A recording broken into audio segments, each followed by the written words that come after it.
दिवशी जेव्हा मी खैरे साहेबांना भेटलो तर ते हिरव्या रंगाचा कुर्ता घातलेले होते। मैं बोला सर ये कितना रंग आपके ऊपर कितना अच्छा लग रहा है करके उसमें कि वो मुझे ईद के ऊपर मुबारकबाद ना दे और मैं उन्हें दिवाली के ऊपर मुबारकबाद ना दूं करके। तर इतना भी ऐसा घटिया तरीके की सोच हम रखते नहीं है। उसके अंदर दिवाली का मौका है। चलिए देखिए, आज AIMIM पार्टी की तरफ से स्टेट लेवल की एक रिव्यू मीटिंग रखी गई थी। आड़ावा बैठक हम जिसे कहते हैं कि मुंबई छोड़कर महाराष्ट्र के पूरे ज़िले के जितने भी पदाधिकारी हैं उन सभी को बुलाया गया था। एक तो उनके काम का जायज़ा लिया गया और दूसरे आने वाले जो चुनाव है उस चुनाव की उनके ज़िले के अंदर, उनके क्षेत्र के अंदर क्या तैयारी है इसका पूरा ब्यौरा मांगा गया, डिटेल्स ली गई है और उस हिसाब से अब आगे का जो भी फैसला है, हमने जैसा आपको पहले बताया था कि चाहे पंचायत समिति हो, नगर पालिका, नगर परिषद हो, ज़िला परिषद हो, हम इस बार इलेक्शन लड़ेंगे। वहाँ पे स्थानिक लेवल के ऊपर किसके साथ गठबंधन हो सकता है या नहीं हो सकता है, या हम वहाँ पर अकेले लड़ने वाले हैं, ये तमाम बातों के ऊपर चर्चा की गई।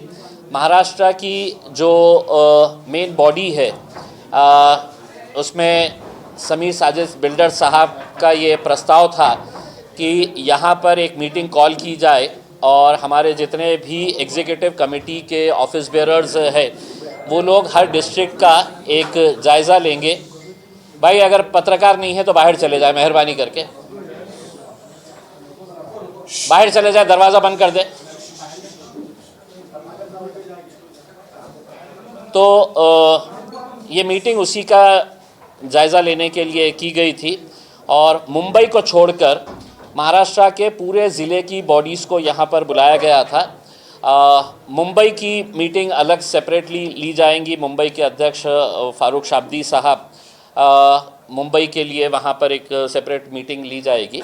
तो यकीनन आज इस मीटिंग के ज़रिए हमें बहुत सारी प्राथमिक जानकारी जो चाहिए थी और इलेक्शन कहाँ कहाँ पे हम लड़ने वाले हैं उसका पूरी रिपोर्ट तैयार की गई है। अब जो एग्जीक्यूटिव कमेटी है अपनी रिपोर्ट तैयार करके ये फैसला करेगी कि कहाँ कहाँ पर कितने सीटें कैसे लड़ाई जाए करके।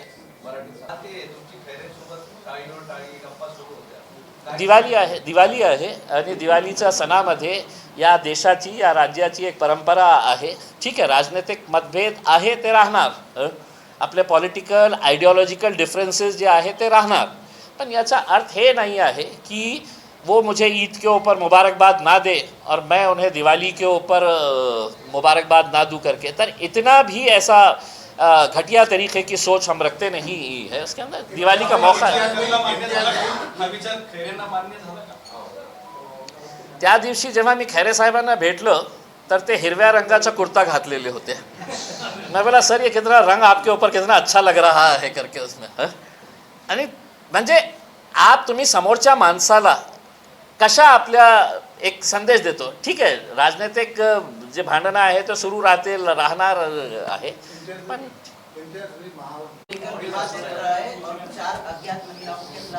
देखिए शनिवार वाड़ा के अंदर जो मामला हुआ है, हम भारतीय जनता पार्टी की कड़ी निंदा करते हैं। उनके एक मिनिस्टर के ऊपर कई 100 करोड़ रुपए के ज़मीन घोटाले का मामला अभी पूना में बहुत गर्म चल रहा है मोहर साहब के ख़िलाफ़।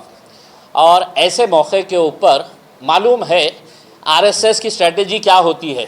जब मुद्दा एक होता है तो फ़ौरन एक नया मुद्दा तैयार कर दिया जाता है और पूरा का पूरा मीडिया है तो उसकी तरफ है तो कैमरे को घुमा दिया जाता है। उसमें यही चाल इस बार भी खेली गई है कि वो जो MLA है, MP है राज्यसभा की मेधा कुलकर्णी, इतने सालों से, मैं खुद 12 साल पूना में रहा हूँ, उसमें शनिवार वाड़ा कई मरतबा गए हैं। वो जो वहाँ पर एक दरगाह है कई सालों से है, मतलब वहाँ के रहने वाले लोगों से अगर पूछेंगे आप 60 साल का तो वो बताएंगे आपको कि मेरे पैदाइश से मैंने है तो वो दरगाह देखा है।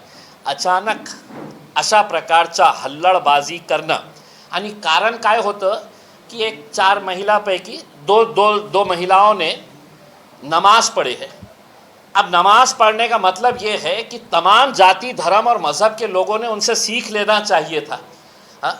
कि हम कहीं पर भी रहो, हम बाज़ार में रहो, हम फ्लाइट में रहो, ट्रेन में रहो, या हम शनिवार वाड़ा के लॉन के अंदर गए हो, नमाज का वक्त हुआ, उन्होंने नमाज पढ़े वहाँ पर, क्या गुनाह किए उन्होंने, ये बताइएगा।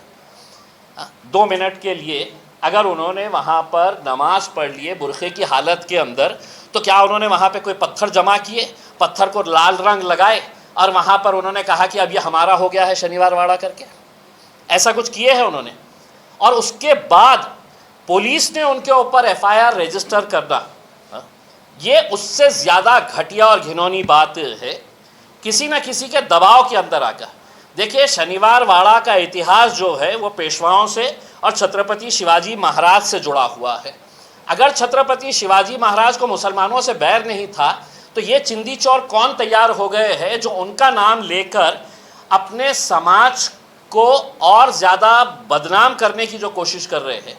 मुसलमानों ने अगर नमाज पढ़े है वहाँ पर, तो कोई गुनाह नहीं किए हैं, और वहाँ पर जो हल्लड़बाजी की गई है वो सिर्फ इसलिए की गई है कि वहाँ पर एक मुद्दा 300 करोड़ रुपए का बताया जाता है, कोई एक हॉस्टल की ज़मीन जो बेच दी गई है भारतीय जनता पार्टी को, और वही लोग आपस में एक दूसरे पर इल्ज़ाम लगा रहे हैं। तो उसको डाइवर्ट करने के लिए RSS की जैसी स्ट्रैटेजी रहती है कि फ़ौरन मुद्दे को ढकेल दिया जाए करके। अब वो मुद्दे के बारे में चर्चा हो रही, क्या किसी ने मुझसे ये सवाल किया है क्या कि साहब वो वहाँ का ज़मीन का घोटाले का मुद्दा क्या हुआ? आपने सवाल क्या किए कि साहब वो मस्जिद का। तो यही एग्जैक्टली नमाज का जो मुद्दा है वो उसको भटकाने के लिए किया गया है। हम पुणे पुलिस से अनुरोध करते हैं कि ये जो आपने भारतीय जनता पार्टी के दबाव में आकर ये जो महिलाओं के ऊपर आपने FIR रजिस्टर किया है, ये पहली मर्तबा ऐसा हुआ है, ऐसा मैं नहीं समझता हूँ। आज अगर आप मकबरे में चले जाए, दौलताबाद में चले जाए, कई नमाजी है, एयरपोर्ट के अंदर, फ्लाइट के अंदर अगर नमाज का वक्त होता है तो पढ़ लेते हैं, 2 मिनट लगता है करके उसमें। ये कुछ सीखिए दूसरे समाज के लोगों ने। हमारा तो यही कहना है कि कितने टाइम वहाँ पर मस्तानी ने नमाज पढ़ी होंगी। ये उस वक्त है तो किसी को कोई परहेज नहीं था, लेकिन ये नए नए जो अभी चिंकू पिंकू जो आ गए हैं ना, जो हिंदुत्व का अपना ये कि हिंदुत्व का पूरा बोझ जो है वो मेरे कांधों के ऊपर है, उसमें वो महिला MLA है जो बार बार ऐसे मुद्दों को लाकर कहीं ना कहीं मीडिया के अंदर वो अपने आप को आगे बढ़ाने की कोशिश कर रही है। जो घोटाले का मामला सामने आ रहा, 300 करोड़ का, क्या उसके अंदर कुछ आप सामने लाएंगे?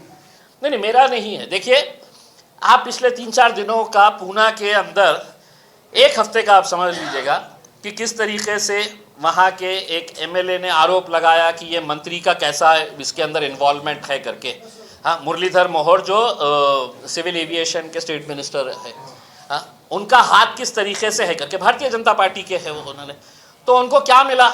मैं समझता हूँ अगर CCTV फुटेज शनिवार वाड़ा का अगर निकाल के देखे 1 महीने के अंदर, तो हो सकता है आपको और ऐसे विजुअल्स मिल जाएंगे जहां पर एक आदमी कोने में खड़े रह के नमाज पढ़ ले रहा है, कोई एक महिला है तो बुरखे में होंगी तो कोने में खड़े रह के नमाज पढ़ ले रही होंगी। तो क्या शनिवार वाड़ा क्या ये कब्जा कर लिए है? देखिए, ये जो चुप चुप के हिंदुत्ववादी जो लोग जमा हो गए हैं, ये एक सोची समझी साजिश के तहत ये सब किया जा रहा है। चलिए साहब, धन्यवाद।